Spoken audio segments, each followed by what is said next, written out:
Planning Commission meeting, June 20th, 2024. Turn on your microphone. The Havre Grace Planning Commission meeting for June 20th, 2024 is now called to order. And before we get started with the roll or anything like that, I just wanted to announce to the group that I came here wounded. I got into a bar fight last night, and I'm okay. The other guy's still in intensive care. Seriously, That was not serious, right? no. I have had some Dupuytren's contracture in my little left finger, and so I underwent surgery this morning to get it corrected, which is why I'm also wearing two casual clothes, because it's easy to get them on and off. And I'm okay. I got home and started studying on our stuff intensely right after lunch, so I feel great. Okay, call the roll. I'll start myself. Chair is present. Volley Ford. Ed Garono. Here? Warren Hartenstein is absent. Farhat Shah is absent. Janice, Chip Place. Here. Janice Chan. Here. Councilwoman Tammy Schnegus. Here. And Harry Miller is absent. And I will interrupt and acknowledge any of those that show up. Now, we have two items on the agenda tonight. We were to have a presentation from the consultant about the RO district, and plans have suddenly changed at the last minute. I'm going to ask you if you would. Yeah, thank you, Chairman.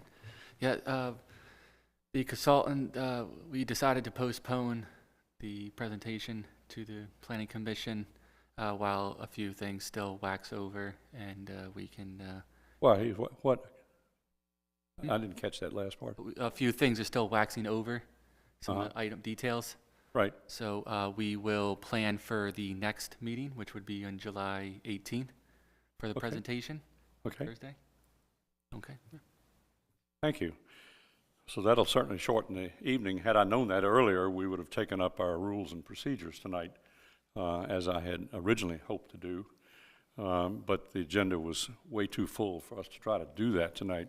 So now, if you would put rules and procedure on the same agenda next. You said July. Okay, put it on the June agenda for us. Well, this is June. I'm sorry, July agenda, yeah. Yeah, I'm still under anesthesia. No. Yeah, the summer is moving fast. So put us on the July agenda as well as that one. Now, if we have a public, a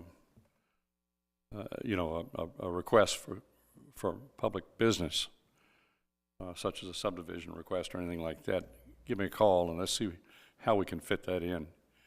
Because I hate to keep putting people off. I think addressing the public needs really comes first.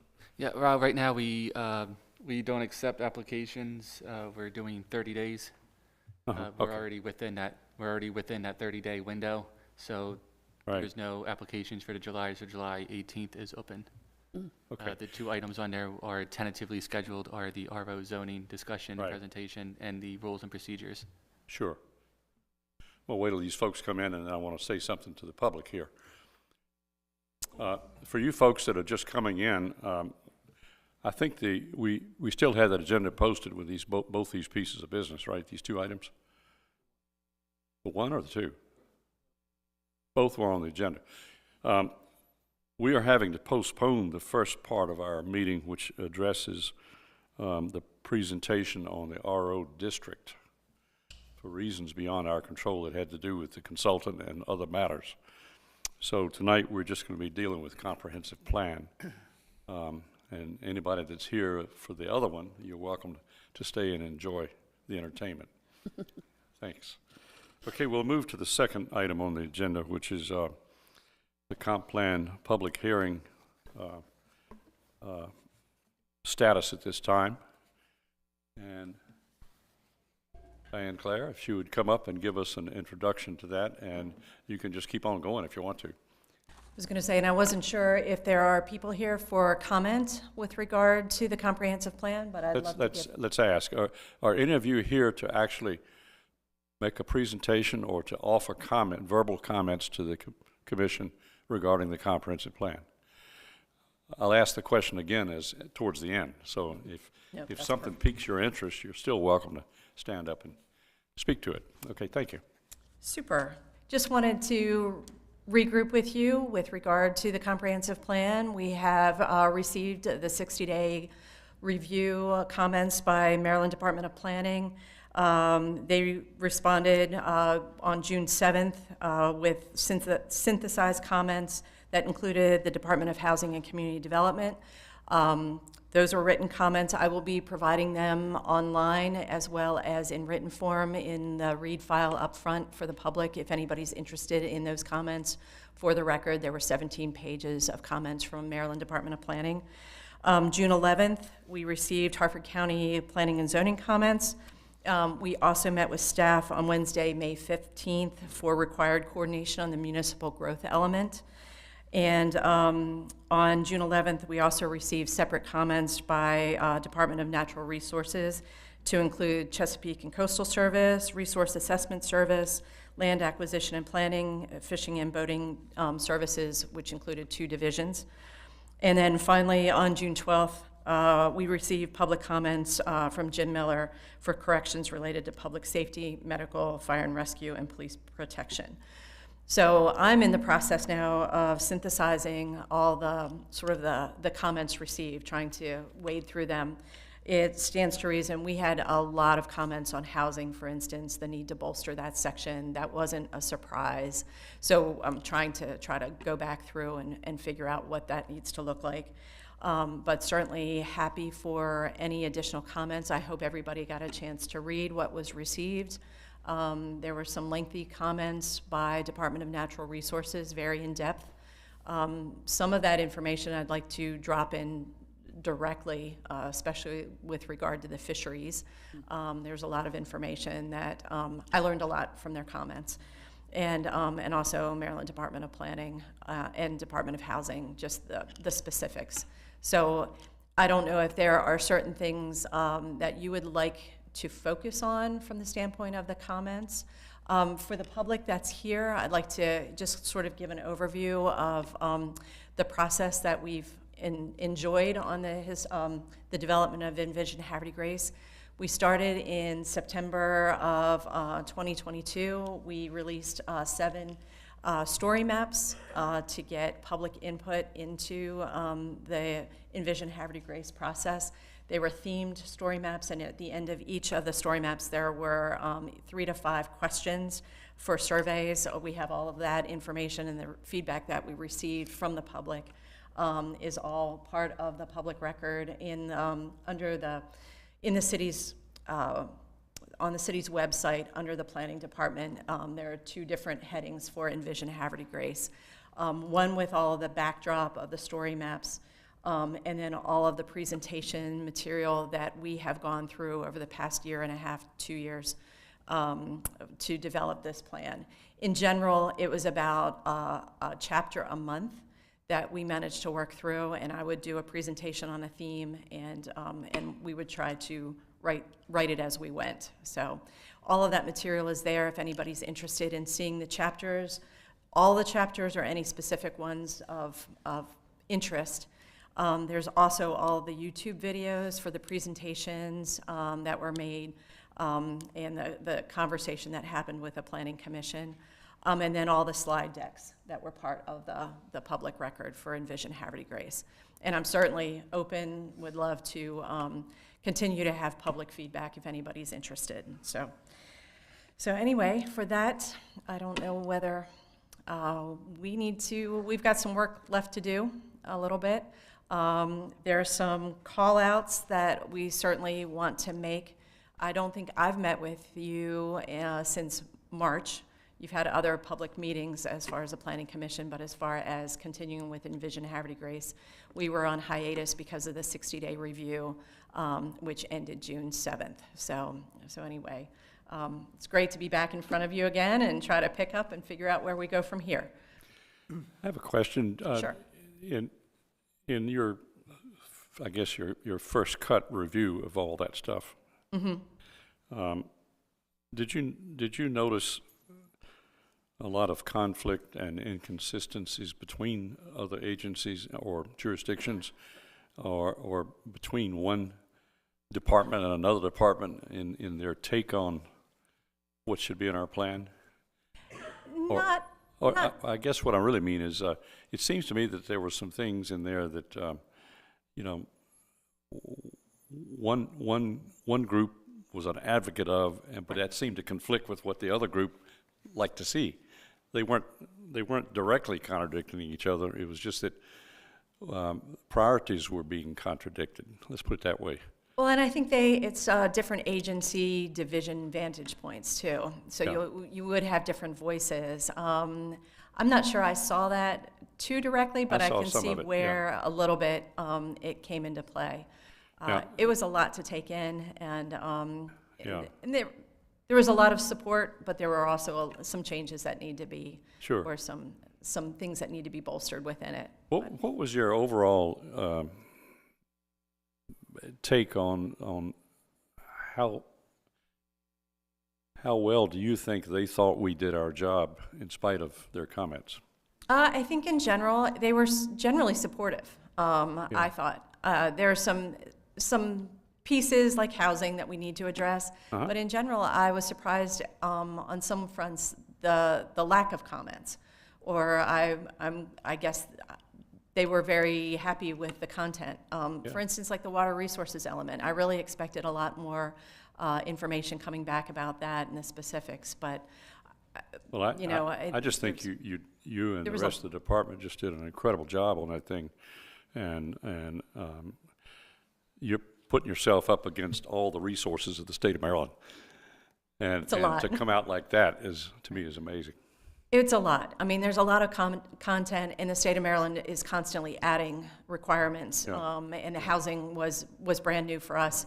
We'd had addressed housing in the past, but not to the level of detail that they required. And you can ask Eric how challenging it was to work through their requirements in the question and answers that was required of that specific effort. Well, even Shane Grimm treated you pretty well. Yeah. Well, and there were some comments that were really interesting. It was really funny to see MDP push a railroad station. Yeah, it's like and I'm happy to put that in there. And actually, I have some solutions as far as the whole idea of doing call-outs for long view, big ideas, Right. and adding to the document to strengthen it based on comments and ideas that you guys had brought up about wanting to see. But I'm going to add the rail station in there. In the past, and this was years and years ago, David Craig was mayor, we pushed for a rail station to try to retain or get back a rail station. Yeah. We had one here between Juniata and Adam Street. You can still see the platform that existed there. Sure.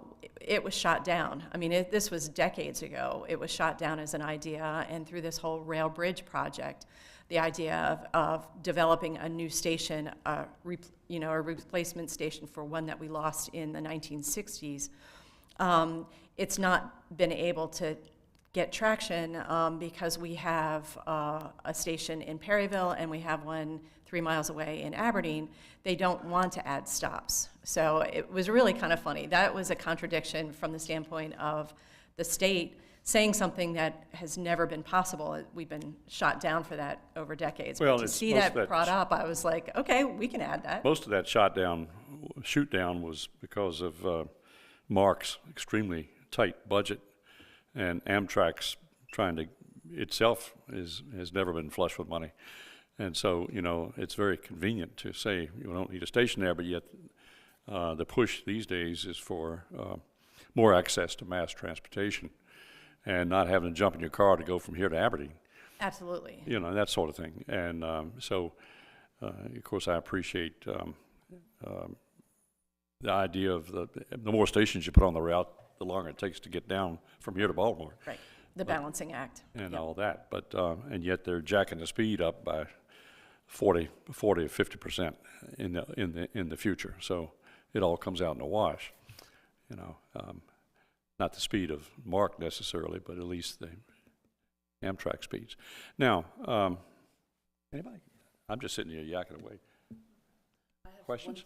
Yes. I have one thing. I just wanted to say, when I was reading the DNR report, I don't remember ever really speaking to this about the fishing aspect of being also a tax base Yes. for Havre de Grace. And they went into big detail on how this can be. Whoever wrote this knows something about the fishing department and the fishing systems and the fisheries. And I thought it was really well done. It was very comprehensive. Yeah. And I thought about that. We really do need to include that in our thought process about the fishing as a revenue. You know, as they addressed, they said the gas and the fuel for the cars and also the trucks and the boats and the things like that. And then how it draws people to our town. And I really I never addressed this, even though I know this is a fishing town and I know everybody here is all about fishing, but we never addressed that. And I was so glad that they caught that. I think we took it for granted. This is the best jumping off point for tournaments in the northern Chesapeake Bay. Yeah. Right here, and the closest drive to fishing grounds. Yeah. You know, so Makes sense. I would like to lift a lot of that language and just drop it straight in. It's very applicable. It's a great education piece. The goal from my vantage point with a comprehensive plan is to educate ourselves, the public, mayor, city council, everybody, as far as what we have here. And so to me, that was great information, and just try to lift it and drop some of that data straight in and think about ourselves. Sometimes we do take for granted what we have going on here, or I'm not as educated as I need to be about that aspect of Havre de Grace. So, I mean, it was very specific. It was great. Yeah, I didn't know I know we host a lot of events and we see them at city council agendas, but I never see fishing tournaments. So I learned something about that too, and the fisheries. Some of the comments I gleaned from them. First, I thought the Department of Planning showed remarkable understanding of the city. There's a couple of things maybe they were slightly off on, but I thought their understanding of the city was strong, and I thought their comments were pointed at times, but helpful. A few of the things I noted was the need to protect natural resources. They mentioned Swan Creek in particular as a particular habitat where stream buffers should be increased. And they really noted the loss of forest land in the city due to development over the years, and that needs to be abated. Perhaps certainly by more strongly enforcing the ordinances we have, but maybe we need to boost that and really consider that more in some of our site plan and subdivision applications. I thought it was really interesting that they focused on the Route 40 corridor as a mixed-use development opportunity, and how that could really knit the city together. I mean, it's very utilitarian as is. It's basically commercial, but there's a lot of opportunities to weave in, maybe housing opportunities, other things, and just the connections, to making the connection easier from up the hill to in the city, and it's a real barrier right now. So, I've often thought that, the kind of, detailed planning studies like we're doing at the downtown hospital site, like we've done the tool design study for downtown, that kind of study on Route 40 could be really valuable. And I'm even thinking of the Harbor Place strip mall that we heard the other day. That could have been more than just one-story retail. That could have been and maybe still could be a mixed-use development. So there's a lot of opportunities that way. They did talk about housing a lot, especially low-income housing, which we really skirted right past. And more emphasis on public transportation. And this came up at Council 2 the other night. especially when Lewis Lane, that bridge is going to be closed. That's going to leave a lot of people high and dry, Yes. trying to get to, Weiss's or whatever retail opportunities. So, but more broadly too, and even thinking of extending bus service up the hill, I think is an interesting idea.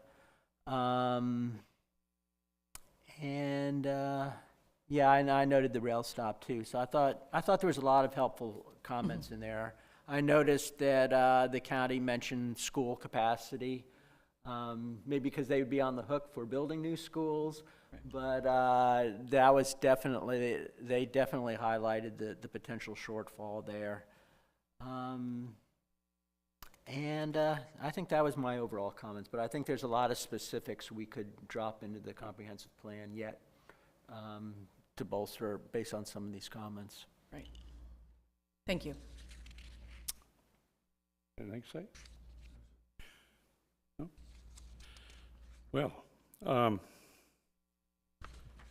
as you expressed to me earlier, and I think expressed to the commission several times, Diane, we can still inject a number of things in there in addition to these comments that have come back to us.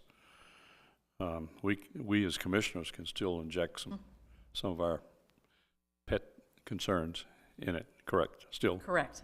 All right. And I have a list of those if you want me to read them as far as what I've collected to date, because I'm definitely interested to make sure we call out all of those things that you want to see happen and where they might go. Because what I anticipate is adding and trying to make it as clean for you all as well as the public to see the moving target of a document is challenging. I want to keep what is online as a static, and then add to it by referencing the place in the chapter or wherever for these call out ideas or for any other edit type changes.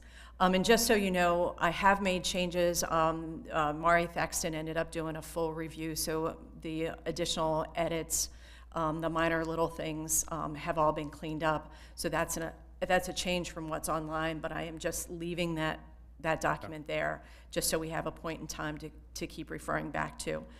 But if you don't mind, as far as some ideas to add to, as far as from the conversations that we've had, and this is reaching back since, it's been a while since I've seen you all. It's been good to take a breath and then try to get back to this and figure out how we strengthen it and keep rolling with it. Diane, before you do that, I just wanted to add too, one thing I was a little disappointed was that we didn't have more comments from citizens in the city.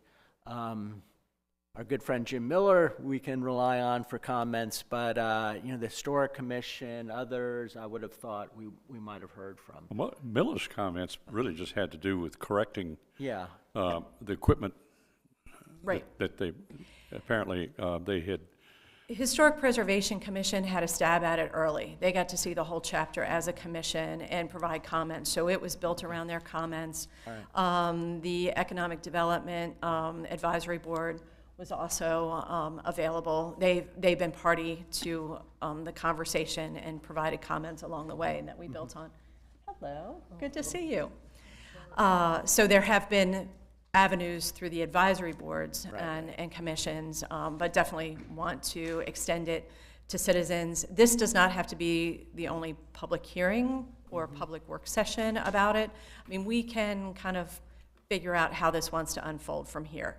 And there's us, you as a planning commission, creating a formal document, and then it goes to the city council, where there's also a public hearing and a process for public input. So there are a couple of pieces left in the presentation pieces. Diane, to keep can I ask rolling. you a question? When it Sure, goes sure. to the city council, do they do it in sections, or are they going to do just the whole thing at one time? Because that's a big document. I think they're going to do it as one document. They've been brought along and been notified along the way of this document moving forward. They've had the benefit of all the public information to weigh in along the way, and if they had comments to make. So hopefully it won't be a surprise, and that we're not far afield And they in any trust way. their planning commission ably Impeccably. represented by council liaison. Yeah. So, Warren, I want to welcome you tonight. Warren Hartenstein, got you down now. Now, we also, one other clarification question. All these comments that float in from all these agencies, the plan is still within reason, it's at our discretion. Is that correct? I mean, we don't have to accept everything that they Correct. suggested. correct. Right. These are comments to incorporate Right. or not. I think there are many that we will, but But Go ahead, keep going. you didn't see any mandates in there anywhere in those, or you haven't found one yet? no, there were some heavy suggestions specifically for housing. And I was going to say, I'm trying to think back as far as the schools issue, I think we Right. need to call out. Because our politics are a little bit different than the state's politics. And some of the things that we want to see for Havre de Grace are not necessarily some of the things that the state wants to see. And we owe our allegiance to our citizens. And we want a really strong document for everybody. So however that unfolds, Yeah, we just from the have to be standpoint of, I mean, too the carried away. state certainly sets policy that we need to reach to. Right. So, and I think we did, maybe it was a B+ effort, I don't know, as far as getting there, and now, but we want it to be, Sure. an A effort. We'd like it to be a full 9 innings kind of document. Certainly. One other thing, if I could add, and I know you had some things you wanted to say, Diane. I think another thing we have to really think about is the House Bill 538, Okay. because that was always pending. That is the bill that can mandate affordable housing on state-owned property, on nonprofit-owned property too. And I think we need to inventory those potentials for one, and prepare to anticipate how that might shake out, and to be as proactive in that regard as possible. I think that's a very fair comment. Yep. I would be very open for assistance with language and the work, the assistance to do that. That would be great. I think that might be its own call out as well. I think you raise a good point. Okay. Thank you. Any other commissioner comments, offerings, suggestions? Eric, do you have anything? Yeah, sure. Commission, I'd like to thank you for all your support and effort along the way. It's been a pleasure in crafting this document for the city and the citizens. Yeah, we'll go to the public next. And I hope that we can come together and coordinate our efforts in order to see this come to some fruition and have projects that we can pursue and be proud of. Thank you. Now, is anyone sitting in our audience at this point in the game have any questions or have anything to offer? Please do. Just raise your hand if you do. I'll Yeah, start please over do. here. Now, sir, if you would come up and to the podium. And just give us your name and address is all we need. Okay. Hi, my name is Daniel Nieves. I live at 141 Satcham Street. And I read some of the draft, and, I'm here to ask for some type of walking bike trail, and that connects Greenway Farms to Havre de Grace Middle School, High School. I see that in the draft it states that walkability to and from the high school. So there's a little to no transportation for after-school programs. So I see children walk, whether it's on the train tracks or through the trees, and it's dangerous and unsettling. And just to avoid the vehicles on Route 40 going up to 55 miles per hour. So I asked the Planning Commission to look into options where there is a walking, biking option for Greenway Farms and all the new home builds coming soon in that area. And thank you. Thank you. We are absolutely doing that. And in fact, our strongest advocate right over here is Right. Chip Place I noted your comments a couple meetings ago, Mr. Nieves, about that walking trail. I think it's a great idea. And we also pay close attention to it when we're approving subdivisions. Looking for not only sidewalks, but walking trails, to get through and so forth. We realize that this small city is cut into pieces by railroads and major highways. And it really kind of slices us up, and it makes interconnectivity on foot and bicycle a challenge, not to mention the steep slopes going up to the heights. And so it's been a challenge, and we've kept it foremost in mind as we proceeded. Someone else?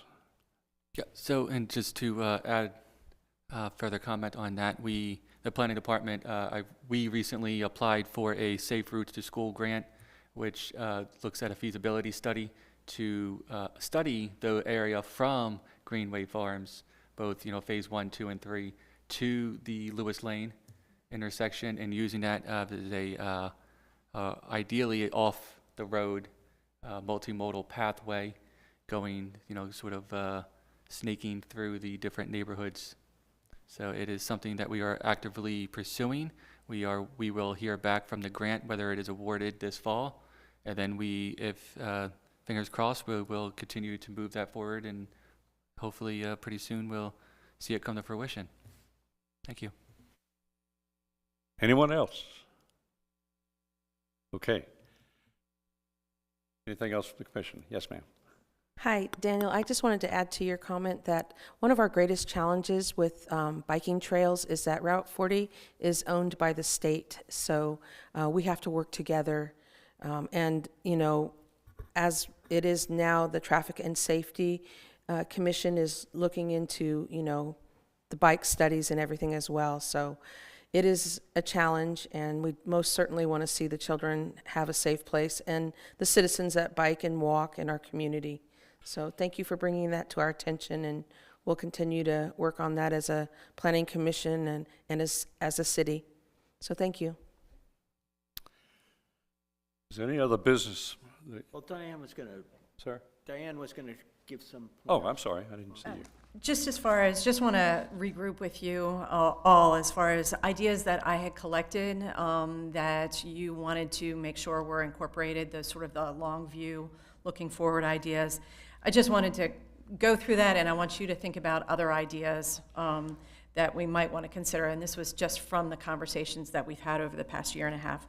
So looking forward, community facilities, more mention, strengthening the whole idea of a safe harbor jetty, additional community facilities, the need for a new elementary in the region to actually specifically state that, and just put it out there. The idea of the need for expansion of capacity in the area, specific to the fact that we're part of the development envelope, and the whole idea of advocating at the county level for more capacity and increased coordination with the municipalities as we continue to grow. So the water resources element, this seemed to be a necessary call out, the whole idea of really implementing the Lily Run studies and how they might be carried out for flooding and water quality, and bring to the forefront the whole URS study and work that's been done along the way to call that out further. And also more TMDL and in-stream and shoreline projects.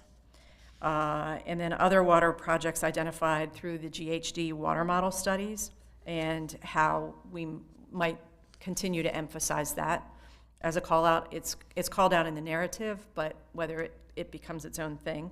And I'm just throwing these out as ideas, so we can work through them, and you can agree or not, but these were things that I kind of captured and want to bring back and strengthen within the document, separate from the comments that we've received. The whole idea of, right now, we utilize and we're subject to the wetlands buffer of the state's minimum, which is 25 feet from the stream edge. So the whole idea of trying to do something and pass something legislatively for a higher the county calls it a natural resource district when they have a wider stream buffer.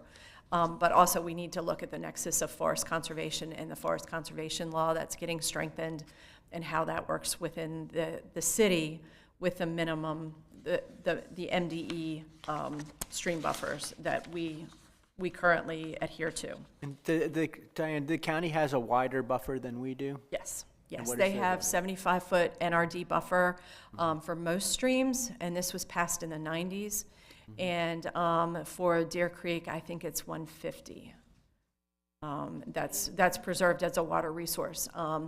The issue is, though, and it's a balancing act as far as smart growth is trying to put housing in areas where infrastructure is easily extended. Right. So we have this kind of competing issue of natural areas, but policies at the state and policies locally have really accelerated growth around existing urban areas, the municipalities in particular. So, I mean, we're seeing that as a result.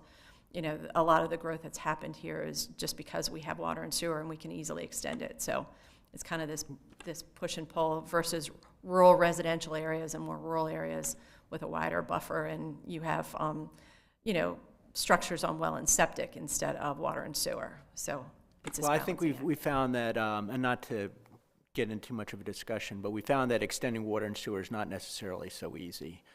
And I think one of the overarching comments from the state planning was, you know, that developing in green fields versus existing infill like Route 40, like other opportunities that are much more accessible to transportation and existing utilities.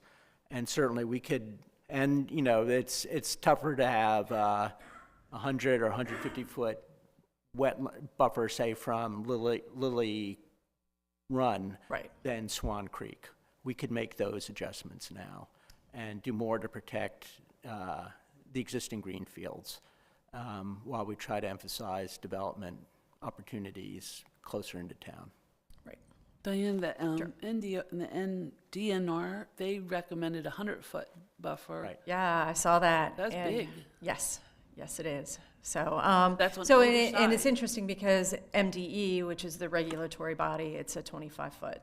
So that's almost, you know, state agencies, you know, policy differences. Yeah. So, Well, so that was and Swan where, Creek, they were very specific about Yes. 100 feet on Swan Creek, because that is a stream of particular concern. yep, habitat issues there. Yep.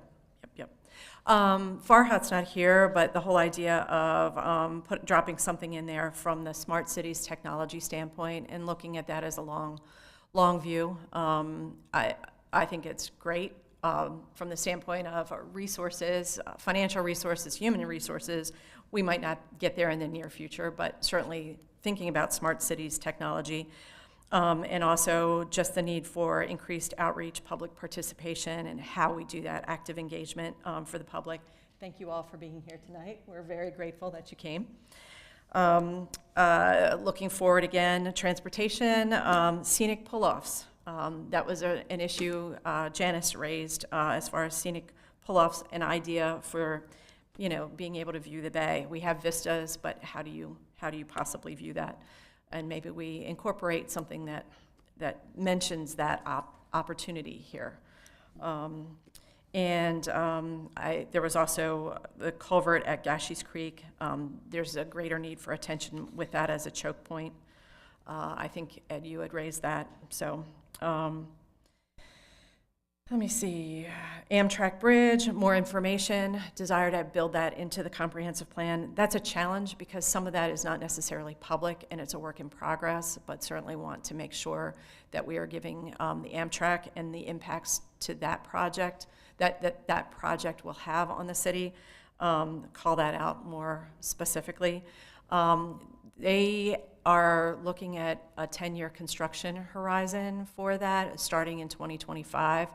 And it's going to be very, very impactful. We're going to have to adjust for that construction coming, and I think they will be proceeding with the pier demolition this summer in the Susquehanna River with those old original piers, just as an FYI. So another looking forward, calling out the hospital site and the future user for the University of Maryland Harvard Memorial Hospital location, and the state legislation with the House Bill 538 and its impact on the city. But to your point, as far as looking at other locations around the city that might be also impacted in a similar way. I think Farhat and Volney had brought up tourism enhancement and capture more ideas that were futuristic, trying to make sure we weave all those types of things in. And I'm trying to think what else. The 155 CSX underpass, the need to address safety for a long view of how we make that so it's not as challenging from the standpoint of sight distance and speed, that you're picking up speed coming down the hill. And we're definitely interested in hiking trails. And there was one that was specifically named around Vulcan Quarry, but certainly extending the concepts in Greenway Farms, and we're retrofitting better active transportation in Havre Grace. And I'm glad you brought up the obstacles that we have to deal with, but we need to do a better job of joining communities across the tracks, as well as US 40, and how we make safer connections throughout town. We've grown piecemeal at times, and those haven't always been integrated. Downtown zoning district, that's been raised as an issue to bring into the regulatory framework. And so anyway, I just wanted to bring those up as far as ideas to incorporate. And if you have things to add, please send it my way. If you agree with them, great. If if some of these need to get scrubbed, that's fine too. I am making a list and interested in trying to bolster the plan and call these ideas out so that we have a vision, a look to the future for not just talking about what is, but what we're trying to do long term. So that's my 2 cents. Thank you. Glad to see you all again. So if you can think of anything else you want to throw into the pot. Diane, Send it my what's our overall schedule at this point?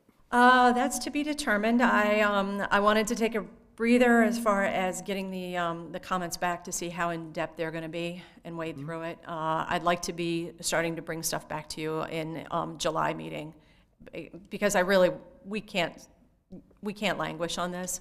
We need to turn around and get it accomplished. So I'd like to start, and I'm not sure, and I can't answer your question, I wish I could, as far as how long it's going to take to get you this content, as well as the housing chapter, and looking at the state agency comments in depth. Are we mandated to turn out this comprehensive plan by a certain time? No, we're past you, but Yeah, I thought there was some comment in there that was a little, well, you're a little late, but then it's nice. Yeah, okay. no, we definitely need to update, and but we want it to be a strong document. Okay. But definitely want to keep the push on now that we have these comments back. We can wrap it out and keep rolling.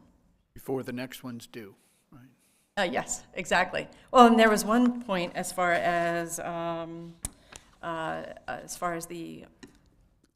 5-year implementation.